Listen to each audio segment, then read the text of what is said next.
Good day everyone, welcome to Attorney Lay's channel. If you will recall, we have previously discussed with you about legal separation and annulment of marriage. So now, what we are going to discuss is about the Declaration of Nullity of marriage, or the so-called void marriages.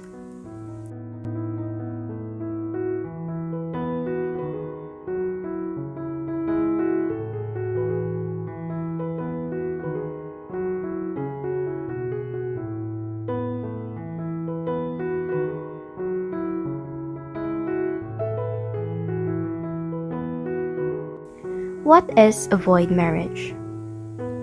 It is that marriage which is not valid from its inception or void ab initio, or simply means not valid from the beginning. What is your remedy if your marriage is void? In case your marriage is void, your remedy is to file a petition for declaration of nullity of marriage in court. What are void marriages or grounds for nullity of marriage? Article 4, 35, 36, 37, and 38, 40, 41, 44, and 53 of the Family Code of the Philippines. The provisions of Family Code of the Philippines identifies marriages that are void, which can be used as grounds for petition for declaration of nullity of marriage. Article 4. The absence of any of the essential or formal requisites shall render the marriage void ab initio, except as stated in Article 35, number 2. Article 4 declares that absence of any of the essential or formal requisite shall render the marriage void ab initio. Again, when we speak of void ab initio, it means the marriage is not valid from the beginning. And when we talk about essential and formal requisites of marriage, these include legal capacity, consent, authority of solemnizing officer, marriage license, and marriage ceremony. What are these void marriages that can be used as a ground for petition for nullity of marriage? We have Article 35 of the Family Code, and these are: first, those contracted by any party below 18 years of age, even with the consent of parents or guardians.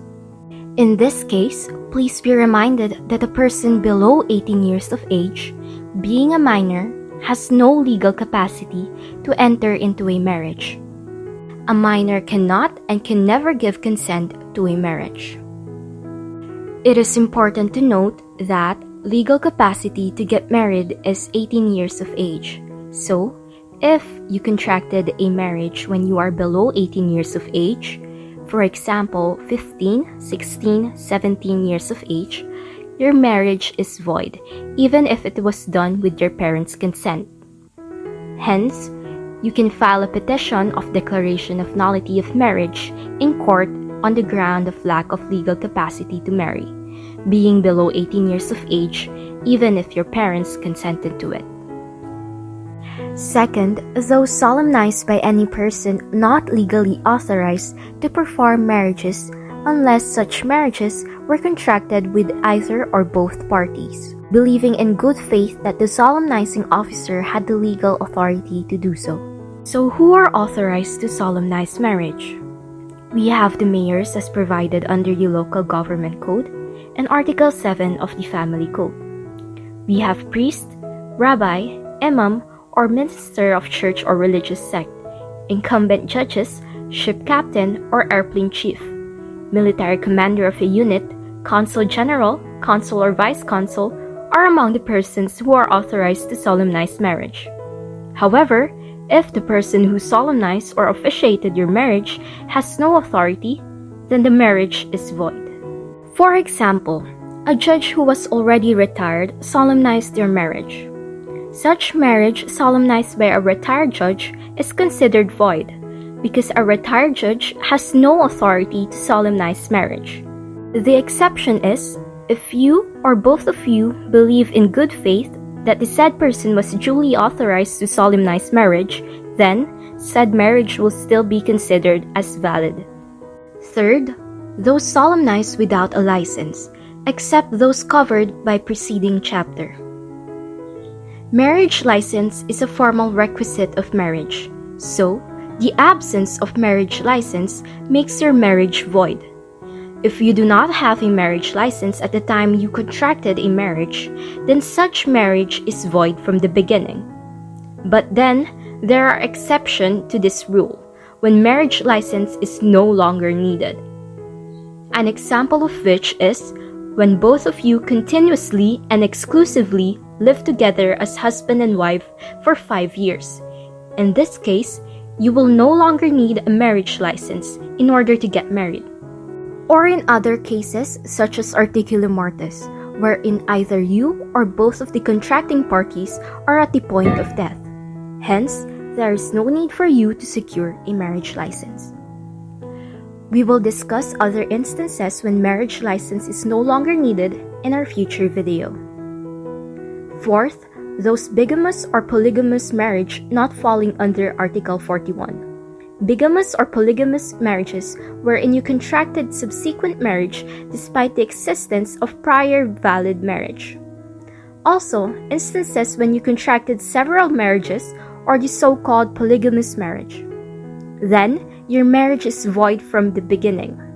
Hence, you can file a petition in court for declaration of nullity of your marriage.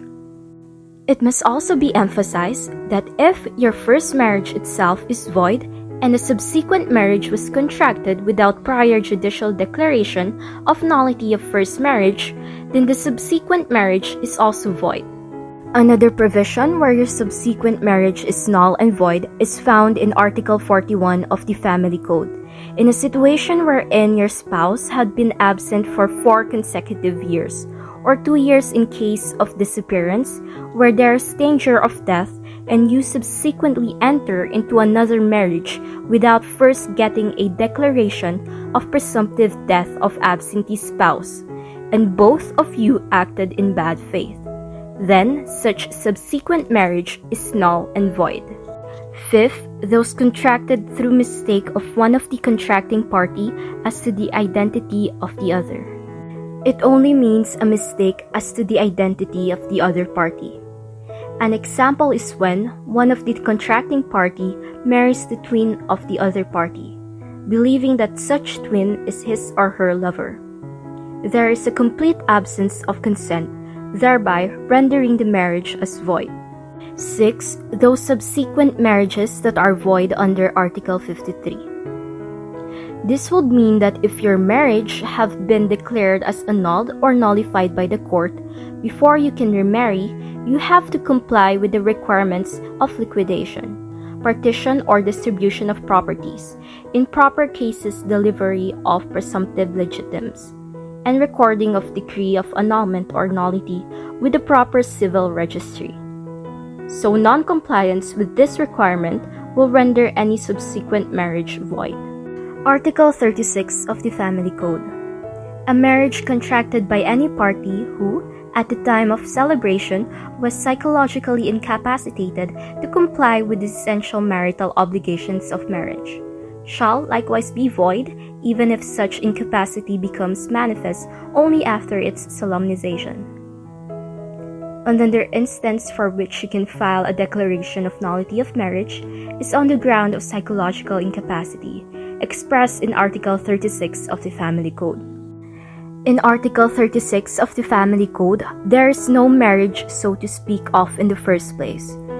In the most recent Supreme Court decision, Tan Andal versus Andal, GR number 196359, May 11, 2021, it was held that psychological incapacity is not a medical but a legal concept. It is a personal condition that prevents a spouse to perform marital obligations in relation to a specific person that may exist at the time of marriage, but may have revealed through subsequent behavior to ceremonies. Also, please take note that this psychological incapacity could be on the part of your husband or wife or both husband and wife who are psychologically incapacitated to perform essential marital obligations of marriage. And what are these essential marital obligations of marriage? These are mutual love, fidelity, respect, mutual help, and support. Please also take note that in the filing of petition for declaration of nullity of marriage, what is important here is the totality of evidence that you will be presenting in court, which must be clear and convincing. Article 37 of Family Code, Incestuous Marriage. We have also void marriage on the basis of incestuous marriage under Article 37 of the Family Code. First, between ascendants and descendants of any degree. Example is between grandparent and a grandchild. Second, between brothers and sisters, whether of full or half-blood. These are considered void marriages as it is grossly indecent or immoral. And science and experience have established that such intermarriages very often result in deficient and degenerate offspring. Article 38 of Family Code. Void marriage by reason of public policy. We have void marriages by reason of public policy. Number 1. Between collateral blood relatives, whether legitimate or illegitimate, up to 4th civil degree. This means that relatives by blood such as uncle, auntie, niece, nephew, first cousins. Number 2. Between step-parents and step-children. Number 3. Between parents-in-law and children-in-law. These are relationships by affinity, which are affinity formed by marriage. Marriages between step-parents and step-children, marriage between parents-in-law and children-in-law are void marriage by reason of public policy. Then we have number 4, between adopting parent and adopted child. Number 5, between the surviving spouse of the adopting parent and the adopted child. Number 6, between the surviving spouse of the adopted child and the adopter. Number 7, between an adopted child and a legitimate child of the adopter. Number 8, between adopted child of the same adopter. Number 9, between parties whereon, with the intention to marry the other, killed the other person's spouse or his or her own spouse. Please take note that marriages between parties above from number 1 to 9 are void by reason of public policy, because to allow such marriages could destroy peaceful family relations and would cause disturbance within the family circle. Article 40. The absolute nullity of previous marriage may be invoked for purposes of remarriage on the basis solely of final judgment declaring such previous marriage void. If a marriage between the two contracting parties is void ab initio, any one of them cannot contract a subsequent valid marriage without a previous judicial declaration of nullity of previous marriage. A subsequent marriage without such judicial declaration of marriage is in itself void ab initio. This is a situation wherein you think that your first marriage was void, and because you thought that your marriage is void, you immediately entered into another second valid marriage. Then such second marriage is also void because you did not secure a judicial declaration of nullity of your first marriage. It is important to emphasize that it is not for you to decide that your first marriage was void. You have to go to the court and file a petition for nullity of your first marriage or judicial declaration of nullity of your previous marriage in court before you can enter into another marriage. Article 44. If both spouses of the subsequent marriage acted in bad faith, such marriage shall be void ab initio, and all donations by reason of marriage and testamentary dispositions made by one in favor of the other are revoked by operation of law. This is a situation wherein it discusses the effect of subsequent marriage wherein both acted in bad faith. What are the consequences if you contracted a subsequent marriage in bad faith? We have, first, said subsequent marriage shall be void, and second, all donations by reason of said marriage and all testamentary dispositions given are revoked by operation of law. Say for example, you're already married and you have contracted another marriage to another person, and both of you are aware of the existence of valid and existing marriage. Then, both of you are considered to have acted in bad faith. Hence, said subsequent marriage is void, and whether properties given to you by way of donation by reason of marriage or by way of last will and testament are revoked or cancelled, and will have no validity in the eyes of the law because both of you acted in bad faith. But if both parties acted in good faith, then donations given by reason of marriage shall be valid. Important thing to remember, in void marriages, there is no marriage so to speak of in the first place. Your marriage is void from the beginning. So, in case your marriage is void, you cannot declare for yourself that your marriage is void. Your remedy is to file a petition for declaration of nullity of marriage in court. And in filing of petition for declaration of nullity in marriage, there is no prescriptive period, unlike in cases of annulment and legal separation, where there are certain prescriptive period within which you should file your petition, which we have previously discussed in our previous videos. So, thank you very much. We hope you learned something, and we hope you will continue to join us in our next video, wherein we will discuss the difference between legal separation, annulment, and declaration of nullity of marriage. Please like, leave a comment, and subscribe to our channel. Thank you very much. Bye.